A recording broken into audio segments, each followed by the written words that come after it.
A reading from the book of Joseph, excerpts from Part 2, Chapter 5. Mother Cecilia Bage reveals that St. Joseph prayed for people to learn of the gift that God had given them in the person of his Son.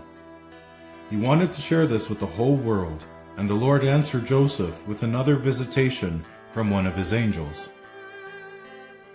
The joyous Joseph wished for the world to know of this great favor that God had given to mankind in sending his only begotten Son for its salvation. Joseph's angel then came to reveal to him that 3 kings from the east were coming to adore the newly born Savior. Joseph was told that he had every reason to rejoice over this, since it would satisfy the desires of his heart and would be an answer to his petitions that Jesus be known. Some have wondered what the purpose was of the Magi meeting in Herod's palace before finding the Holy Family.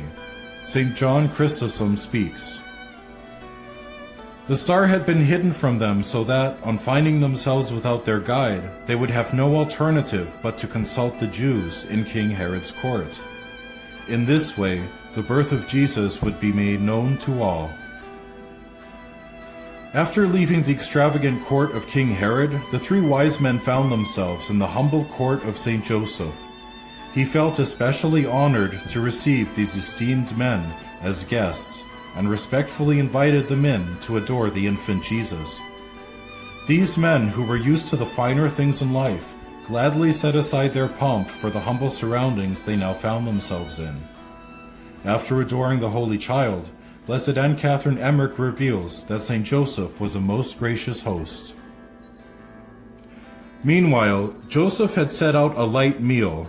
I saw St. Joseph receiving them with great friendliness and begging them to be his guests and accept this modest meal.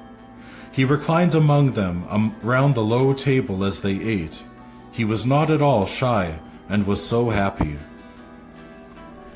At this gathering there were no rich or poor, royal or lowly, but rather they were all men of equal standing.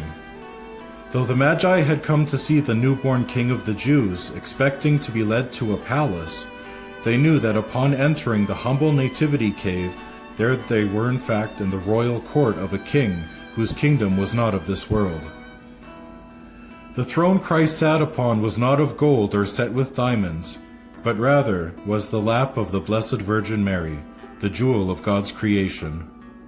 The divine infant king was not clothed in robes of fine silks, but in simple swaddling clothes, and Joseph's cloak.